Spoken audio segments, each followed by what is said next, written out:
When it comes to 4 stars, Genshin Impact has a problem. They are either extremely broken and in high demand, but due to the nature of 4 stars in Genshin, very difficult to obtain in high constellations. Alternatively, many 4 stars are undertuned and uninspired, and sadly, the latter case is the fate of Jahoda. Welcome to Jello Impact, where we build and test every single character to help you decide who you want to wish for and build. The version Luna 2 banners featuring Arlecchino and Zhongli are finally here. If you're planning on spending on these or any future banners, let me recommend Loot Bar. I have been personally using Loot Bar for over a year. They are safe, using currency exchange to get you discounts on the crystals you were going to buy anyway. They have tens of thousands of 5-star reviews, and by clicking my link, you can save over 25% on all of your purchases. It's very easy to use. Just click the pack you want, enter your in-game UID and region, and your top-up is delivered in minutes. Right now with the Black Friday event, you can get double points on your first purchase, saving you money the next time you buy. In addition, you get a random chance at one of 3 coupons, 10%, 5%, or 3%, or you might get lucky and win all 3. New users get a 10% off coupon, and returning users get a 5% and 3% for clicking my link. Also, if you plan on buying currency for Miliastra Wonderland or other games like Zenless Zone Zero or Honkai Star Rail, you can also purchase that through Loot Bar. It's partnerships like these that allow me to continue bringing the content that I do, as well as supporting my family. So thanks to Loot Bar for sponsoring the video. And yes, I have been able to test Jahoda, and no, I won't actually be showing the footage in this video, mostly because this video isn't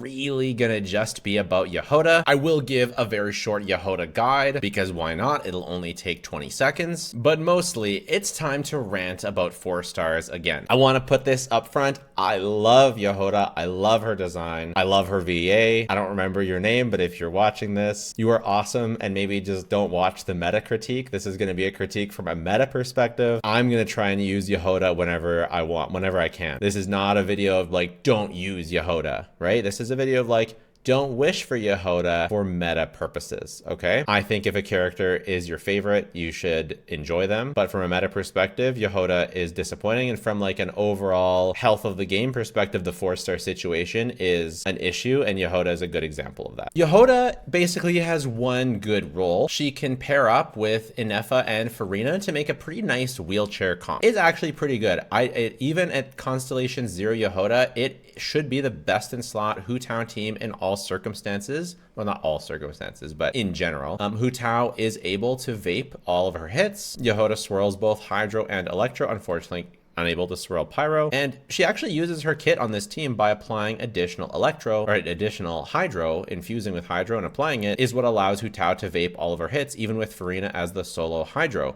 Plus, there's enough Hydro on the team that Inefa gets all of her Thundercloud uptime. If you have C6 Jahoda, it's obviously even better, but I tested this only at C0 because I feel like C6 Jahoda is extremely unrealistic at this point in time. Yoimiya is functionally the same here. She just does lower numbers and only a single target. Should be her best team as well because it includes a shield. Other users are down here. Why would any of these characters want to use this team even if it's not their best in slot? It's for the Ascendant Gleam. So you're getting obviously Electrocharge uptime even with just Inefa on the team.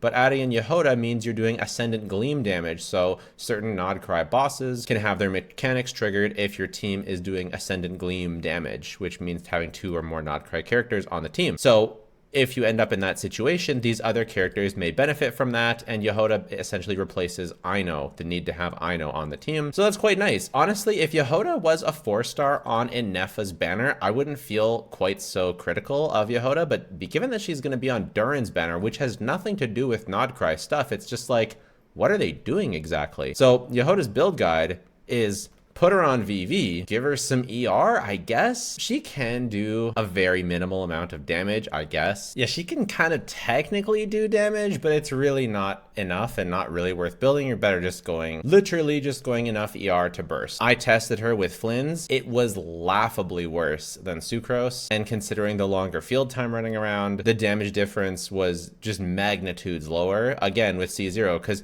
how are you going to get C6 Jahoda on a Durin banner for your Flynn's? That's ridiculous. At C6 Jahoda, people don't realize 4 stars are worth 3 copies, just under 3 copies of a 5-star. You could get freaking C2 Columbina to support your Flynn's, which would have magnitudes better increase than going for a C6 4-star that will barely be a side grade, maybe tiniest percent of an upgrade over Sucrose at C6. Granted, she does heal, so that's nice, I guess. But if you're dying with Flynn's, you can just put more attack on your Anefa. You know, she scales off of attack anyways, so build her shield strength stronger with attack. You shouldn't really be having survivability issues with Flynn's. You should be able to figure that out. And then for Nefer, Jahoda is unable to absorb her skill, so you can technically replace Keqing with Jahoda, but again, she doesn't do anything for Nefer teams until C6. So yeah, and remember, you can't use Aino with Nefer if you're using Jahoda at C6, because then you lose the Nodkar resonance. You have to use Farina or Xingqiu or Nilou or something. So it's just not good for Flynn's and Nefer. Plus, except maybe at C6, there's some use,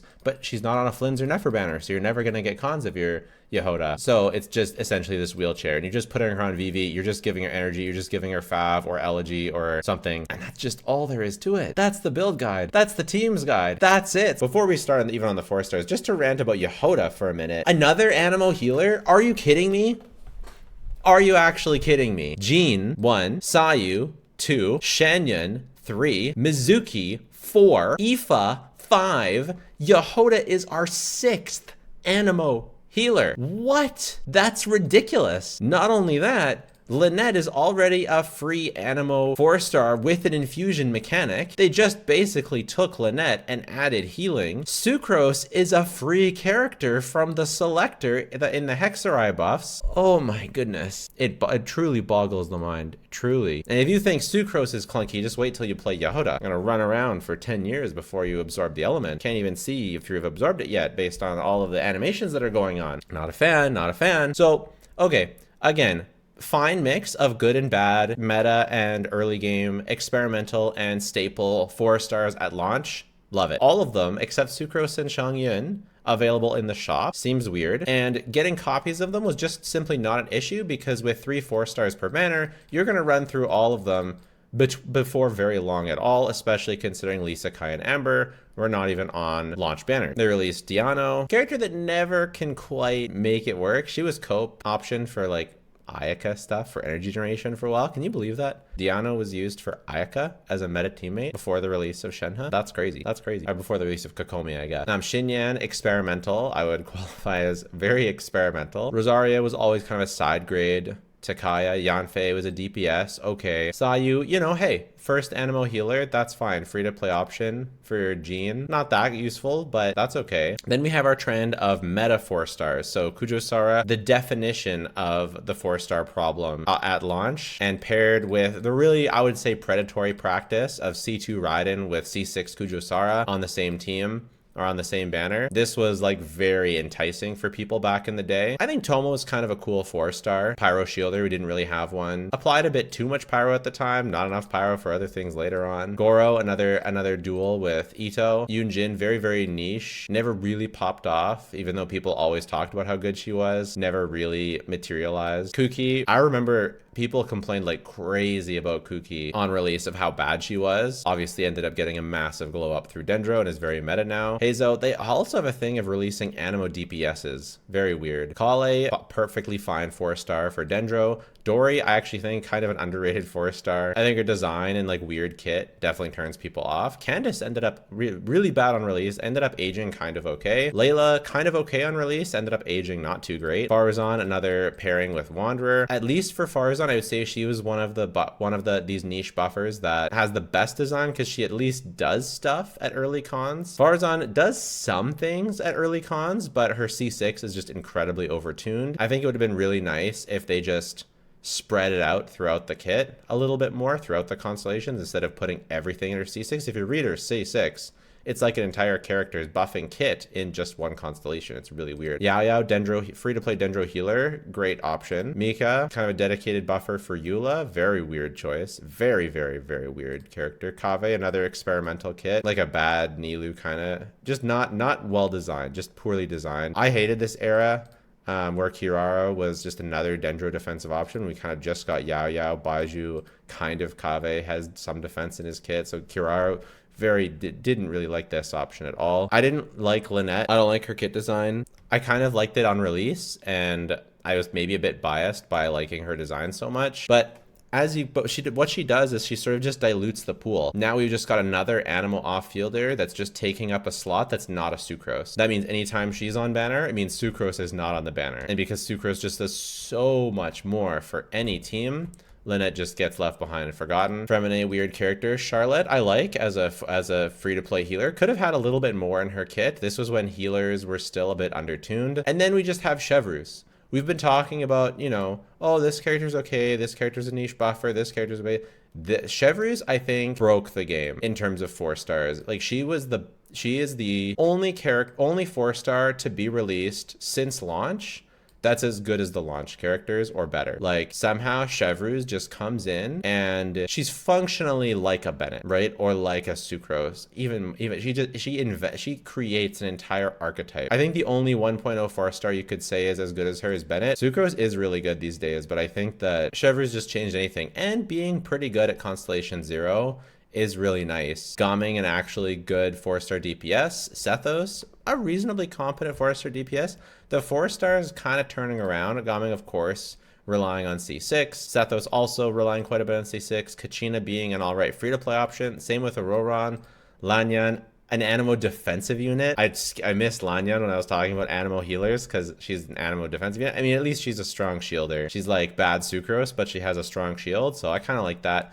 Eonsan, another crazy character like Chevreuse, probably not as meta defining, but just as powerful in a different way. Aoife, not so good, definitely a miss. Dahlia, kind of like Aino and Jahoda, where he can be like a reasonable skirk option at C0 or at C6, but getting them to C6 is the hard part. And then Aino kind of back to a kit that does nothing. And then Jahoda is a kit that does nothing until C6. Okay, I just wanted to refresh all of us as to where we're up to on that. Basically, looking through all of it and looking at what characters rely on high constellations to be good, almost all characters, except for a couple exceptions, Bennett C1, Sucrose C0, Chevreuse C0, kind of rely on pretty high constellations to actually activate a meaningful upgrade on your account. Most of them require high constellations, even the old one. And Jahoda obviously goes into that. So I wanted to talk about something I've already talked about before on a different video, but in case you forgot, it's almost impossible to get a C6 4-star. Specific 4-star odds are 1 in 38 pulls. A Constellation 6 4-star takes an average of 266 pulls. After capturing Radiance, the odds of getting a limited 5-star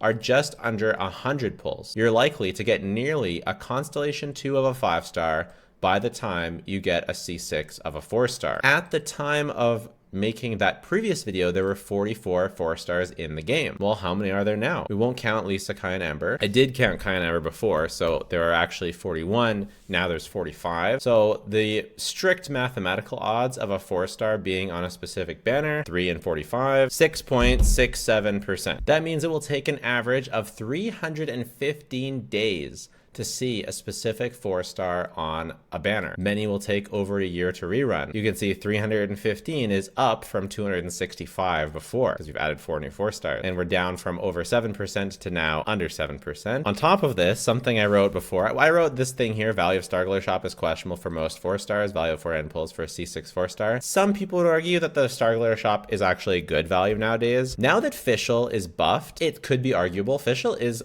a decent bit better now, and her cons are impactful. Getting Bennett cons and Shangling cons, well, Bennett in particular, I don't know. It's more questionable, so I'll take that one off for now. It's not that strong of a point. But the next one, Genshin specifically crafts banners to not put 4-stars you want on them. Is that not so true? Is not that amplified exactly by Jahoda? This is exactly the problem that I'm talking about. Character that works with, that might be best in slot for Flynn's, is not on the Flynn's banner. Best in slot with Hu Tao, not on a Hu Tao banner, or a Farina banner, or an Inefa. That works really, she should be with Inefa.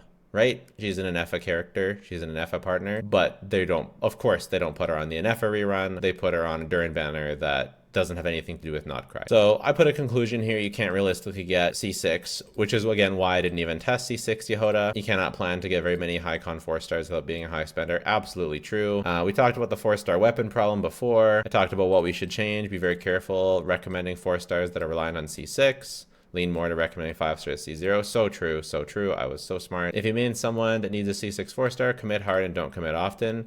Yeah, this is, I think the characters that would be something like this are Varesa with Eonsan and Chevreuse, Clorand with Chevreuse, Mostly Chevreuse. Nowadays, fortunately, you know, obviously there's other characters that do, right? Like Wanderer and other things. But nowadays, there's less meta 4-stars and more just marginal upgrades. I would say I would add or lean into getting impactful cons for your favorite carries, because if you're gonna spend tons and tons of pulls getting high con 4-stars, you'd be better off snagging a weapon for your Moika, a weapon for your Skirt, C1R1 for your Flynn, C1R1 for your Nefer. This is a way better pull than a very marginal side grade upgrade with Jahoda C6. Just get C1R1 Flynns. You know what helps you not die? Killing the enemy faster. Seriously, if you kill the enemy faster, it's really hard for the enemy to kill you. I'm serious, right? Getting a C1R1 Mualani, getting C1R1 Arlecchino. These are the things that if you care about these characters